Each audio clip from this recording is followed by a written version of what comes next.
You and a number of national security advisors wrote a paper cautioning against military attack on Iran. Do you believe Iran's pursuing a nuclear weapon? Well, that's not an exact indication of what the paper was about. You want more discussion? The paper made no recommendations, and the only conclusion the paper reached was there should be an informed debate. But 6 months ago, a number of us were worried about the fact that the debate was taking place with no factual basis. So we attempted to do so. But the paper says very much the individual reading it ought to make up their own mind. It lists the costs and benefits. Admittedly, the costs are a longer list than the benefits, but that's only a superficial expression of the paper. The paper itself, in fact, makes it very clear that there could be a delay in an Iran program for about 4 years if the U.S. were to attack.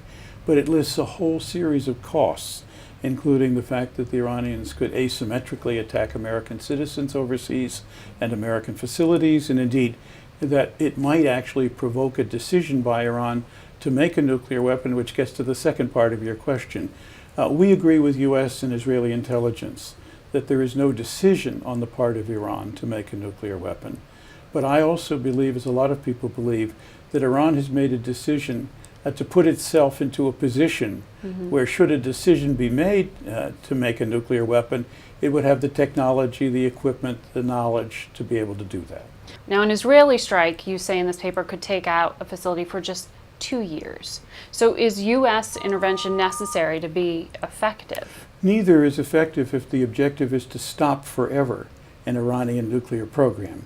That, we say, would take a great deal more, perhaps including a land invasion which would pale into significance what we had to do in Iraq and Afghanistan. And so how much of an option is that really? You say you're not taking a position, but that sounds like it's a fairly high cost to take any kind of... We think it is a high cost, and we've thought it's a high cost all along. And I think we thought that in 2002 and 2003, when the decision was made to go into Iraq, the debate about the costs seemed never to have taken place.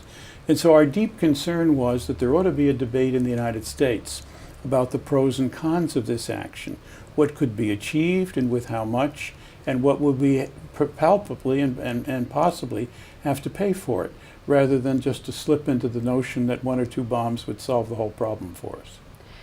This week, we've seen demonstrations on the streets of Tehran, some vocalization about the impact of the sanctions.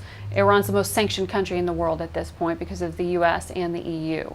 Do you think that what's happening now on the ground is going to impact the calculus on the part of the U.S. and Israel about what options are on the table? I believe that sanctions alone are not going to solve the problem, but sanctions coupled with diplomacy at least have some chance. Now, that's an important point, because the justification for the sanctions is that they are going to hurt the centrifuges, hurt the ability to get the material to develop a weapon. That's a justification for them right now. I think that's too narrow a justification. I think the justification the Secretary uses is that we have a 2-track policy, and that one of those tracks is sanctions and the other track is diplomacy. And last year we started diplomacy intensively. It hasn't panned out yet. On the other hand, I have to tell you that I think diplomacy is still in the horse for a rabbit stage. That means that the Iranians want a horse, but they're offering a rabbit. But I also think that the U.S. wants a horse, but it seems to be offering a rabbit. Maybe after the elections we can see a rabbit for a rabbit or a horse for a horse come along. It sounds like you're saying there's some politics that are clouding the issue right now. Well, I think that we're in an election period, and no president in an election period wants to appear to be entering into diplomatic compromises, particularly if they involve taking some risks. I think the good news is that both our report and Secretary Panetta believe there is time, and time is very important for diplomacy to work. Not time to be wasted, but time obviously to engage. Iran has said the 20% freeze in terms of enrichment levels is an option they'd consider if all of the sanctions are taken away. The rabbit is the 20% freeze, and the horse is getting rid of all the sanctions immediately, maybe even before the freeze. On the other hand, those are ideas that can be worked with, because one could see some sanctions relief for a 20% freeze at the start, then followed on by things that would involve more concrete limitations on enrichment.